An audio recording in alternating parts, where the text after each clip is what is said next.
Assalamualaikum warahmatullahi wabarakatuh, sahabatku, saudaraku semua. Semoga selalu dalam kebahagiaan dan dalam kasih sayang Allah. Amin ya Allah. Jadi ini ada dua ini pertanyaan yang menarik dari sahabat kita di TikTok ya. Yang pertama dari Landing City dulu ya. Bang, bagaimana cara menenangkan jiwa? Dan yang kedua dari One Heart 19. Bang, saya berusaha berserah diri, kok sulit ya? Sering terjebak duniawi. Jadi begini bagi saudaraku, sahabatku, yang saat ini jiwanya merasa nggak tenang, atau hatinya nggak tenang, atau hidupnya nggak tenang ya. Kan kita ingin mencari ketenangan.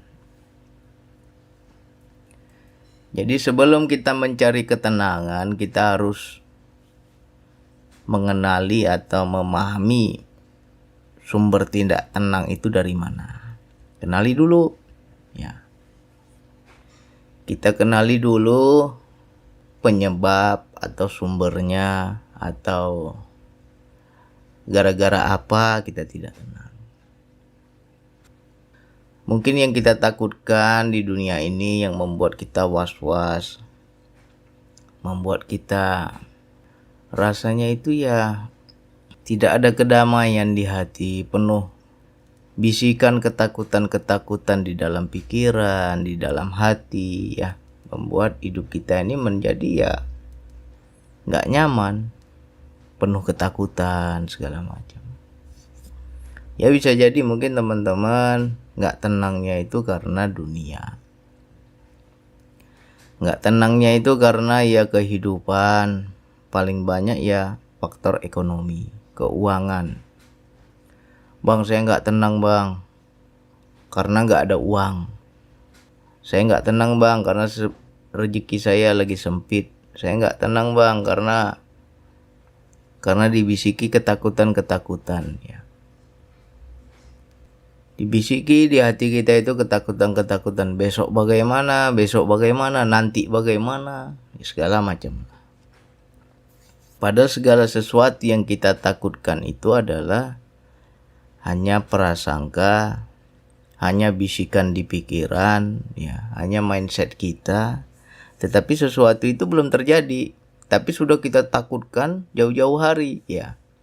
Nanti kalau aku begini, takutnya aku begitu. Kalau aku begitu, takutnya begini. Nah, ya kan?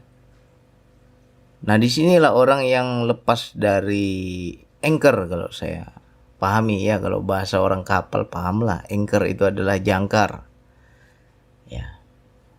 Kapal tanpa jangkar akan hanyut, akan terombang-ambing oleh ombak, nggak tentu arah.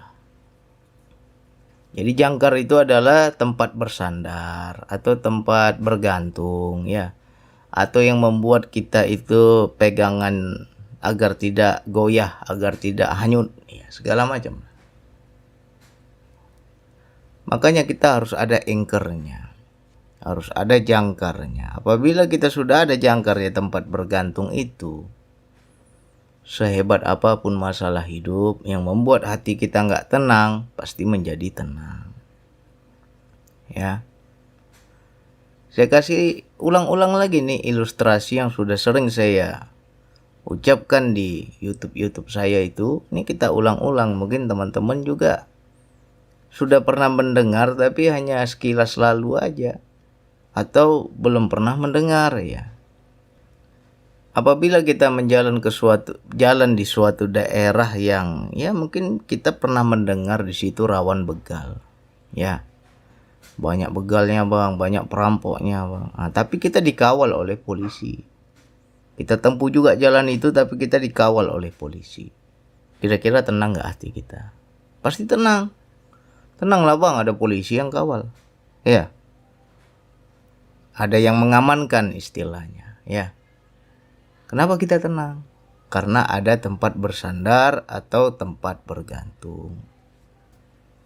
Kita menyandarkan keamanan kita bergantung keamanan kita kepada Pak Polisi yang mengawal kita tadi. Itu kepada makhluk loh.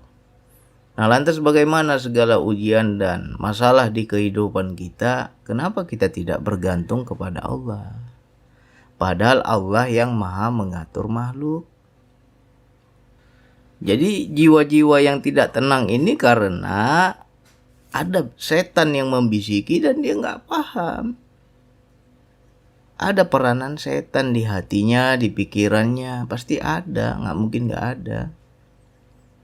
Disitulah di Al-Quran dibilang min syarri waswasil khannas, setan yang meniupkan rasa was-was pada hati manusia. Ya, was-was itulah ketakutan, was-was itulah nggak tenang, was-was itulah nanti bagaimana ya, nanti bagaimana ya.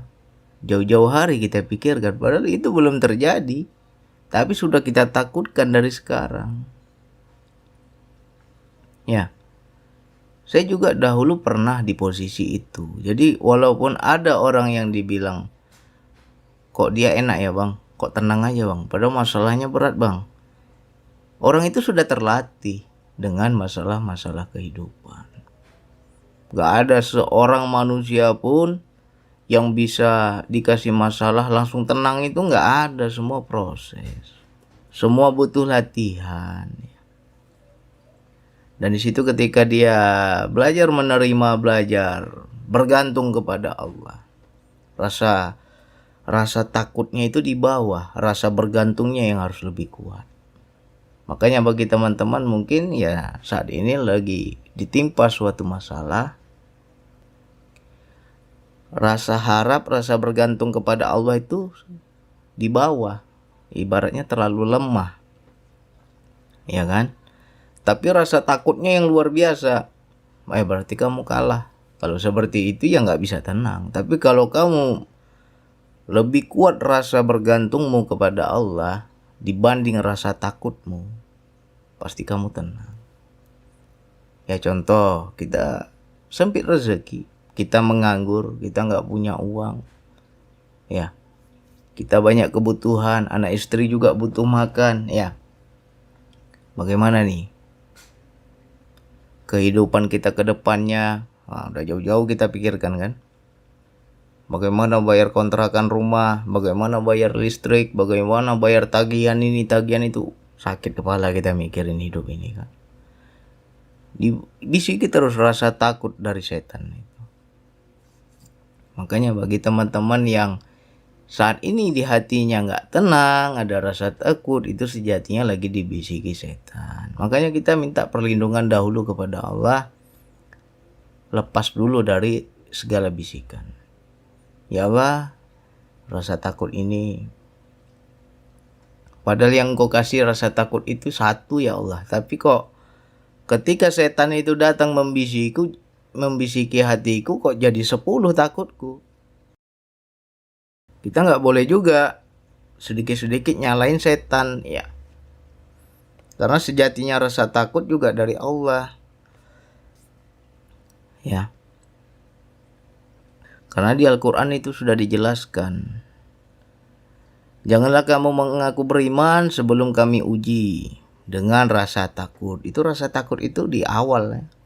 Baru disebutkan lagi yang lain, ya. Kekurangan harta benda, ya, kekurangan buah-buahan, kekurangan makanan, kelaparan dibilang Allah kan, kekurangan jiwa. Nah, di situ rasa takut hakikatnya juga dari Allah. Makanya kita jangan hanya nyalain setan. Nah, terkadang juga ketika Allah bisiki di hati kita rasa takut, setan berbondong-bondong datang membisiki bisa berkali-kali lipat. Awalnya kita takut aja nggak ada uang kan. Nah barulah setan bisiki, besok bagaimana, segala macam. Ya saya sudah alami itu. Jadi letakkan rasa takut itu di bawah. Dan kuatkan rasa bergantung kita kepada Allah itu di atas. Harus lebih tinggi. Sehingga rasa takut itu jadi sirna, jadi lemah. Ya. Seandainya kita nggak ada uang, aku yakin, ya, kuatkan rasa bergantung kita dalam diri. Kita lawan segala bisikan-bisikan di hati yang membuat takut itu dengan prasangka baik kepada Allah. Aku yakin Allah tolong aku. Ya kan? Walaupun kita nggak tahu nih gambaran bayangannya seperti apa, kita nggak pernah tahu. Itu satu. Aku yakin, aku kenal Allah sebaik-baiknya pemberi rezeki. Kalau kita pahami hakikatnya, sebaik-baiknya pemberi rezeki. Gak pernah kita takut dalam hidup ini. Ya. Kalau hanya sekedar pemberi rezeki, ya paling itu dicukupkan. Tapi kalau sudah dibilang sebaik-baiknya pemberi rezeki, berarti lebih Allah kasih sama kita. Tapi kenapa ya bang, kok kita sudah dikasih lebih sama Allah, kok masih kurang juga bang? Hakikatnya dirimu yang gak bersyukur. Udah banyak Allah kasih, kau aja yang merasa kurang terus. Ya, jadi apapun rasa takut di hati yang membuat jiwa ini gak tenang, damai dulu dengan diri sendiri. Damainya bagaimana bang? Ya kau belajar menerima. Mohon ampun kepada Allah. Cepat-cepat melihat kesalahan diri. Ya, cepat-cepat kita lihat kesalahan diri kita. Jangan-jangan Allah memberi rasa takut ini adalah azabnya. Ya. Walaupun di Al-Quran Allah bilang ujian, tapi kita sendiri yang tahu. Kita ini di posisi ujian atau di posisi azab. Karena kalau kita di posisi ujian, pasti Allah kasih jalan keluar. Dan di situ rasa takut itu nggak lama. Tapi kalau kita susah, sakit, pahit, ya, menderita, takutnya juga berlipat-lipat. Apa luar biasa takut kita sehingga membuat kita susah, membuat kita nggak tenang jiwa ini. Itu sejatinya bisa jadi azab. Allah menghukummu di dunia ini. Ya. Makanya hal yang pertama, mohon perlindungan. Ya. Ya Allah, aku minta perlindungan ya Allah dari segala bisikan hatiku ya Allah. Banyak setan membisiki ketakutan-ketakutan, membuat aku was-was, membuat aku gak tenang, membuat jiwaku rasanya gak damai ya Allah.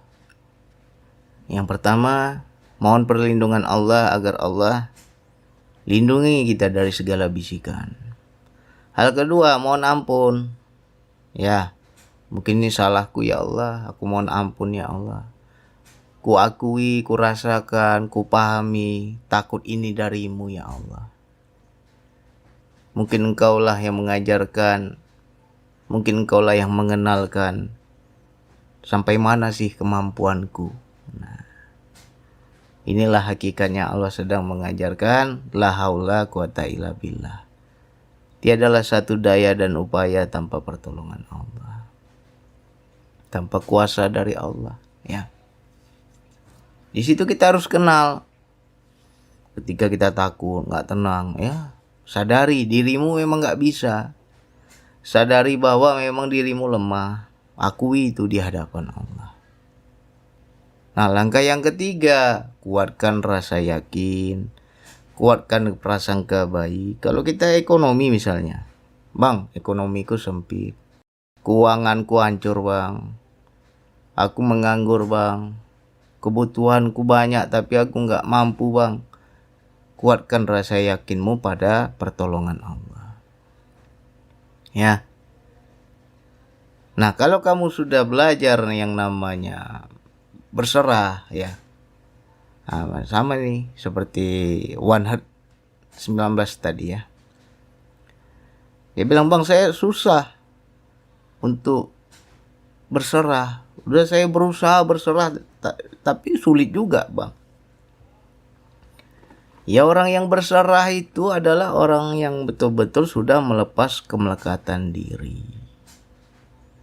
Kalau sudah berserah ya kau jangan pikirkan lagi. Ya. Kita harus yakin. Banyak kita itu karena kenapa enggak aku berserah kepada Allah kok masih takut juga bang, ya karena engkau enggak kenal kepada Allah. Contoh ya, ini hakikat berserah itu dalam loh makna. Makna berserah itu dalam. Beda ya berserah sama pasrah. Kalau pasrah itu adalah lebih kepada keadaan. Hidupku dikasih Allah susah, ya sudahlah aku terima aja. Itu namanya berserah pada keadaan. Tapi kalau orang yang berserah kepada Allah, dia ada titik yakin kepada Allahnya. Saya kasih ilustrasi, saya kasih contoh. Mungkin teman-teman pernah menitipkan anaknya kepada tetangga. Ya. Kita ada suatu keperluan atau kita bekerja, suami istri bekerja. Akhirnya anak kita nggak ada yang jaga, kita titip sama tetangga. Ya kan, istilahnya kita bayar bulanan lah sama tetangga ya kan, titip anakku ya. Tolong anakku diurus ya. Karena kami kerja. Jadi nggak ada yang jagain anak, akhirnya titiplah sama tetangga. Ketika kamu menitipkan anakmu kepada tetangga, itulah hakikatnya berserah. Kamu nggak takut lagi anakmu bakal bagaimana. Kamu nggak takut lagi anakmu nanti udah mandi belum ya, udah dikasih makan belum ya. Anakku nanti dirawat nggak ya, anakku bagaimana ya, anakku udah tidur belum ya. Kamu nggak takut. Kenapa kamu nggak takut? Karena kamu kenal kepada orang yang kamu titipi anakmu. Pasti kita menitipkan anak itu kepada orang-orang yang kita betul-betul kenal. Nggak mungkin kita titip sama yang nggak kenal. Ya, tetanggaku tuh baik, dia tuh sayang, penyayang sama anak-anak. Kutitipkanlah anakku pada dia. Itu namanya berserah. Kalau sudah berserah nggak mikir lagi kita. Ya, nanti bagaimana, besok bagaimana, itu nggak mikir. Kalau sudah berserah. Biarlah itu menjadi urusan orang yang kita titipkan. Ya. Itu kepada makhluk aja begitu kan. Tunggu kenal dulu. Baru kita berani berserah. Nah, kenapa kita sudah berserah kepada Allah masih kersak-kerusuk? Masih juga kita takut. Sejatinya karena engkau tidak kenal. Coba sejatinya engkau kenal. Aku kenal Allah itu maha hebat. Aku kenal Allah itu maha mengatur alam semesta. Aku kenal Allah itu maha sebaik-baiknya pemberi rezeki. Aku kenal Allah itu maha penolong. Jadi bukan soal-soal kenal itu hanya di lisan, hanya di mulut. Tidak, hatimu, rasamu harus betul-betul yakin kepada Allah. Nah, kalau sudah timbul itu yakin, di situ baru datang yang namanya ketenangan jiwa. Ya, apapun masalah kita, bukan hanya uang aja. Misalkan kita dimusuhi orang, difitnah orang, dibenci orang. Aku nggak nyaman bang, nggak tenang hatiku bang. Banyak orang musuhi aku bang. Engkau kenal nggak kepada Allah yang maha membolak-balik hati? Ya kan? Ya berserahlah kepada Allah. Ya Allah, aku nggak bisa membuat orang suka padaku. Aku nggak bisa membuat orang sayang padaku. Pasti ada juga yang benci padaku ya Allah. Nggak bisa kupaksa hati orang untuk suka padaku ya Allah. Tetapi aku berserahlah kepada yang maha membolak-balik hati. Mungkin saat ini orang itu benci padaku ya Allah. Tapi mudah bagimu kalau engkau buat benci itu menjadi cinta. Mudah bagimu membalikkan itu ya Allah. Dan aku kenal kepada yang membolak-balik hati. Kalau di hatimu sudah kenal seperti itu, sebentar aja orang itu benci padamu. Ya, awalnya dia marah, awalnya dia benci, awalnya dia dendam padamu. Tapi karena kamu bergantung kepada yang maha membolak-balik hati, dirubah Allah lah itu. Awalnya benci, jadi suka sama kita. Jadi sayang sama kita. Jadi cinta sama kita. Nah, rasa bergantung kepada Allah ini harus kita pupuk, harus kita latih. Ya. Sehingga kita yang dikatakan aku kenal Allah itu ya bukan hanya sekedar kajian, bukan hanya sekedar ucapan. Tiap hari kita ngaji, aku kenal diri, kenal Allah. Tapi di hatimu gak ada yakin. berarti kamu belum kenal. Ya, banyak kita ini kan selalu mengandalkan diri. Mengandalkan diri gimana bang? Ya ketika Allah kasih rasa takut, misalkan nggak punya uang, bangkrut segala macam ya. Kalau kita dibuat nggak punya uang itu, otak kita bekerja, otak kita jalan nih, berpikir, itu nafsu tuh. Ya, beda ya, orang yang berserah dengan orang yang berpikir. Kalau orang yang berpikir dia akan cari jalan. Bagaimana biar aku dapat duit? Nah, gitu aja. Makanya di situ banyak terjebak ya, walaupun dia jadi begal, jadi perampok, jadi pencuri, yang penting dapat duit. Dia nggak tahu benar dan salah. Tapi berbeda dengan orang yang berserah. Dia taruh dulu akalnya, logikanya, pikirannya, dia taruh dulu. Dia taruh di bawah kakinya itu. Nggak kupakai nih akal ini. Karena kalau kupakai akal, sempit kali. Ya. Jadi gimana caranya bang? Ya, akui dulu segala dosa, segala kesalahan. Akui rasa tak berdaya kita. Senang itu Allah. Kalau kita betul-betul kepada Allah itu ya sudah zero. Mengenolkan keegoan. Itu Allah paling senang. Ya Allah, buntu otak aku ya Allah. Gak tahu jalan keluar nih ya Allah. Gak ada lagi daya dan upaya diriku ya Allah. Sekarang kuserahkanlah kepadamu ya Allah. Engkau lah yang maha mengatur. Engkau lah yang maha tahu. Ya. Kalau sudah wilayah ini ya nggak pakai penglaris. Banyak orang yang berdagang nih, yang dia cari penglaris. Tapi kalau engkau mengerti yang maha mengatur alam semesta, enak lah. Aku berserah kepada yang mengatur alam semesta. Nanti Allah akan datangkan pembeli kepadaku. Allah akan mengirimkan orang yang tergerak hatinya untuk membeli daganganku. Nah, kamu udah tunggu diam aja. Nanti pembeli datang itu. Ya. Begitulah kalau kita bergantung kepada yang Maha Kuasa. Barulah kenal engkau lah yang Maha Kuasa ya Allah. Ya, jadi apapun masalah kita ya. Anak menantu sama anak mertua cekcok ya. Gak cocok, tiap hari berantem, tiap hari benci-bencian, tiap hari sindir-sindiran, tiap hari bermusuhan. Nah itu kan gak tenang juga hati ya kan. Gak tenang hati kita. Cobalah engkau bergantung, engkau berserah kepada yang maha membolak-balik hati. Ya Allah, hari ini mertuaku benci padaku ya Allah. Gak suka dia sama aku ya Allah. Tapi aku bergantunglah kepada yang membolak-balik hati. Rubahlah bencinya itu menjadi cinta ya Allah.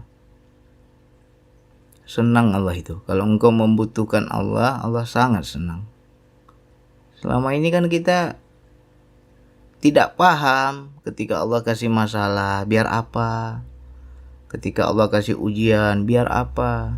Ketika Allah membuat jiwamu gak tenang, biar apa? Tapi kita gak pernah paham. Dan kita hilang pegangan, hilang tempat bergantung, hilang tempat berserah. Nah disitulah kayak layangan putus tadi. Layangan tanpa benang juga terombang ambing ditiup angin. Sama juga seperti kapal tanpa jangkar, terombang ambing diterjang ombak. Jadi kalau hidup kita ini punya pegangan, enak. Ya. Pegangan kita Allah saja. Ya. Pengawal kita Allah. Pegangan kita Allah. Pelindung kita Allah. Tempat berserah kita Allah. Sudah. Kalau sudah Allah, siapa yang bisa lawan? Jadi intinya begitu. Jadi orang-orang yang susah ya berserah ya. Aku udah berserah bang, gak bisa juga ya kok tanggung-tanggung berserahnya. Masih main akalmu, pikiranmu. Ya. Ini saya ulang-ulang nih kisah saya ya. Saya ulang-ulang lagi. Di posisi saya terpuruk, di posisi saya menganggur, nggak ada uang, dan di situ saya butuh uang untuk anak saya sekolah. Ya, pergilah istri saya ke rumah sekolah, dicarilah sekolah yang murah. Mahal-mahal semua sekolah, biaya sekolah itu. Lalu pulanglah dia membawa formulir pendaftaran itu. Ketika istri saya pulang, langsung menangis istri saya itu. Menangis tak berdaya, menangis susah hatinya, nggak tenang jiwanya, kepikiran anaknya nggak bisa masuk sekolah, ya kan? Berapa biaya pendaftaran? 3.800.000 untuk masuk SD. Ya. Lalu saya tanya, jadi uangmu yang ada berapa? Cuma 500 bang, kurang nih 3.300.000 katanya. Uang yang ada cuma 500. Dan saya memang gak ada uang. Menangis-nangis istri saya itu. Ya. Akhirnya apa yang terjadi? Ya kita belajar nego sama Allah. Kita belajar berserah kepada Allah. Ya. Terkadang ada sesuatu nafsu yang terselip. Ya kan? Ada tuh nafsu. Jadi saya berdamai dengan diri sendiri. Ya Allah, kalau memang anakku gak sekolah, aku gak susah ya Allah.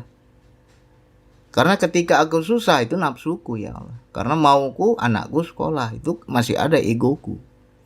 Tapi kalau memang anakku gak bisa sekolah, aku gak menyalahkan siapa-siapa.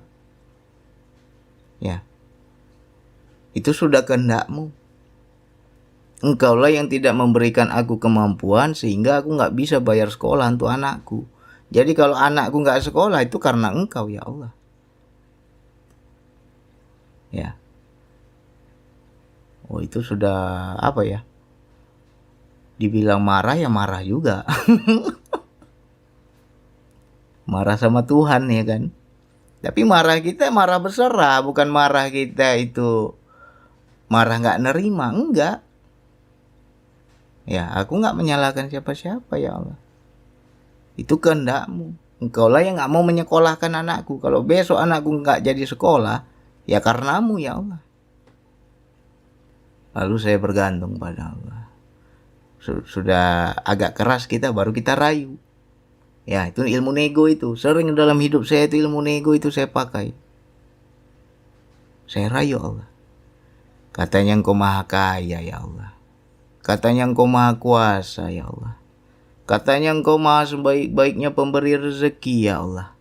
Masa sih 3.300.000 aku gak dapat? Masa sih gak bisa engkau penuhi kebutuhanku? Ya. Itu jam berapa itu? Jam 10 pagi ya. Tepat di jam 12 siang. Ada seorang hamba Allah dari Malaysia ngirim uang. Bang Andi, ini ada sedikit rezeki untuk Bang Andi dan keluarga. Semoga bermanfaat. Berapa dia kirim? 1.000 ringgit. Ketika dirupiahkan, pas 3.300.000. Ya. Lalu saya bilang ke istri, udah kamu tenang. Ya, istri gak tenang karena apa? Belum ada ilmunya. Kalau sengaja saya tenang biar vibrasi tenang itu sampai kepada dia, nggak tambah panik ya kan. Padahal di hati juga berkecamuk, di hati juga kita goyang. Nah, tapi di situ kita dalam diam itu kita nego sama Allah. Kok bisa pas itu? Siapa yang menggerakkan seorang hamba Allah itu mengirim uang sesuai dengan yang saya butuhkan? Akhirnya saya bilang ke istri, kurang yakin kau sama Allah, saya bilang. Hah? Ini Allah sudah buktikan ini. Uangmu kurang 3.300.000. Nah, ini Allah sudah kasih nih 3.300.000. Nah, pergi ambil uangnya sekarang. Daftar sekarang anakmu sekolah. Menangis meraung istri saya menyaksikan kebesaran Allah. Ya. Terisak-isak dia menangis meraung. Begitu cepatnya pertolongan Allah itu. Ya. Tapi wilayah ini butuh pembuktian. Kalau kita nggak sering-sering explore, nggak sering-sering buktikan, nggak akan kita paham. Nggak akan kita yakin, nggak akan kita kenal. Ya. Jadi bagi teman-teman yang saat ini memang lagi dibanting lah.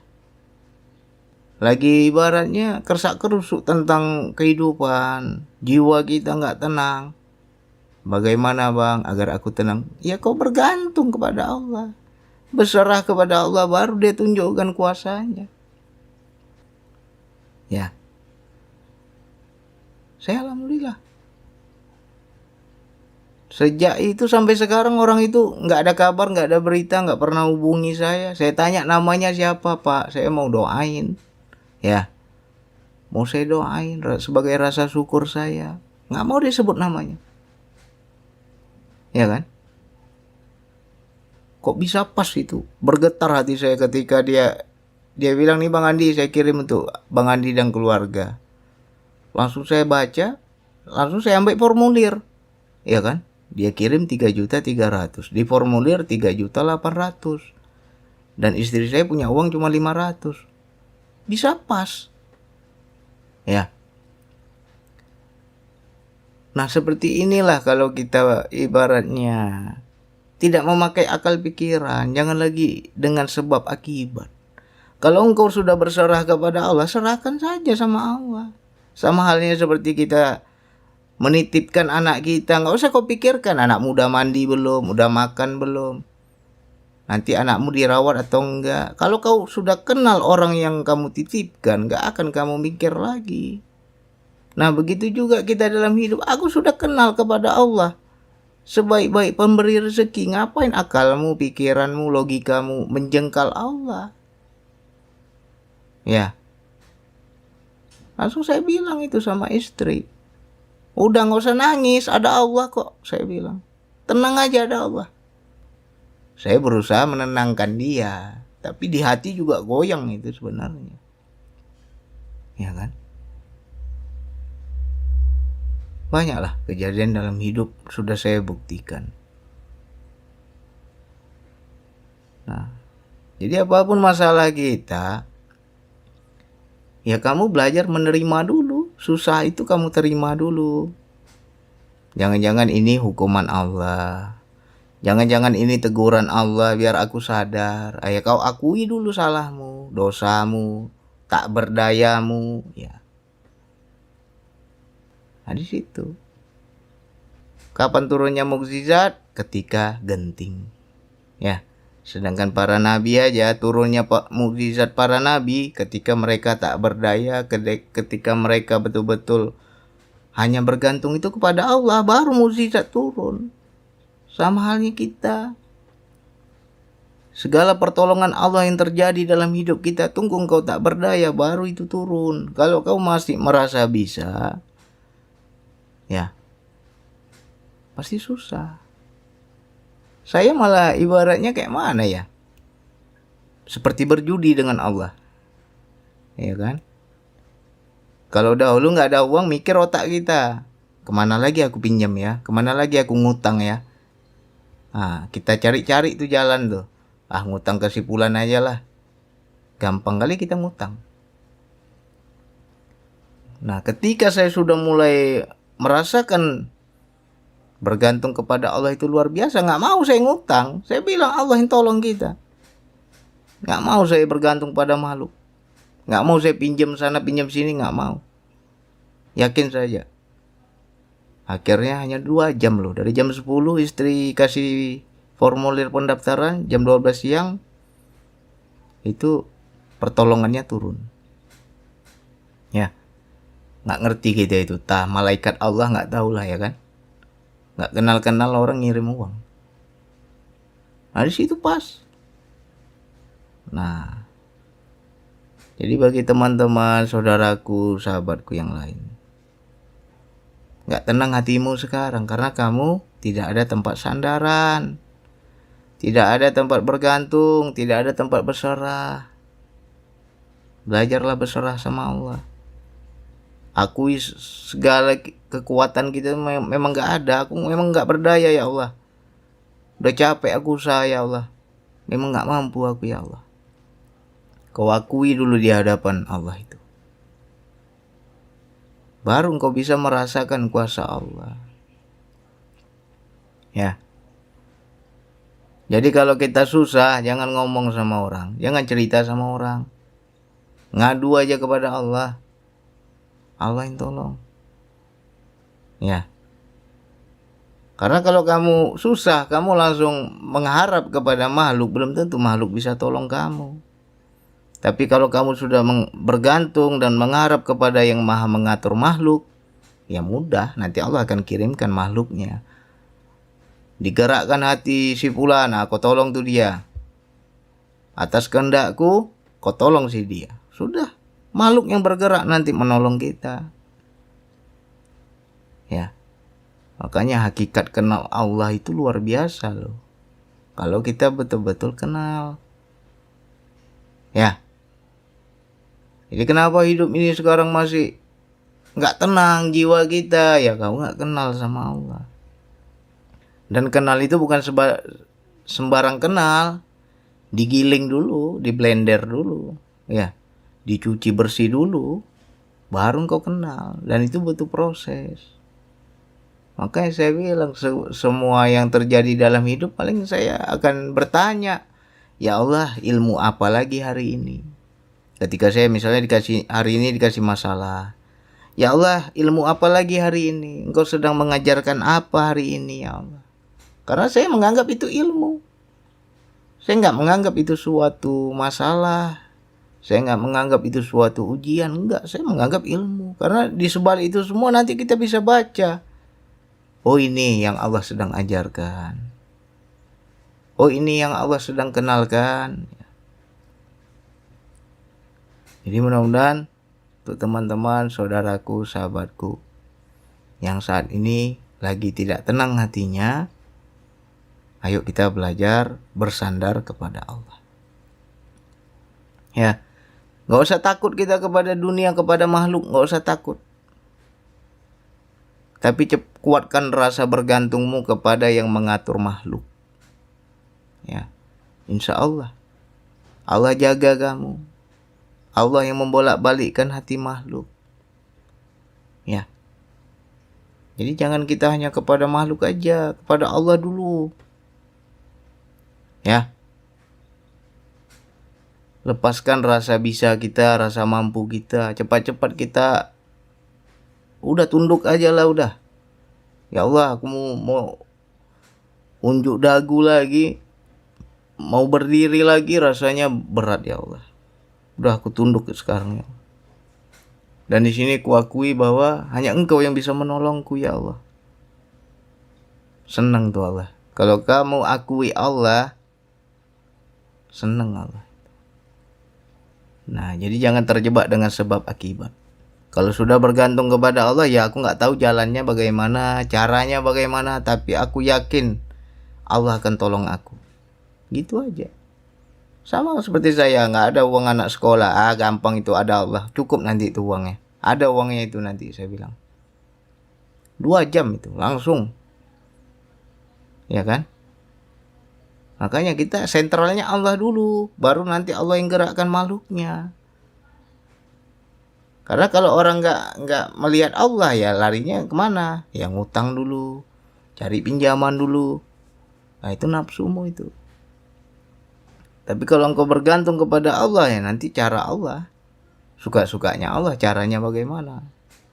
Ya, silakan diulang-ulang bagi teman-teman yang kena, yang memang saat ini lagi merasakan. Ya, mudah-mudahan bisa lah ini diterapkan dalam hidup. Ayo kita sama-sama buktikan kuasa Allah.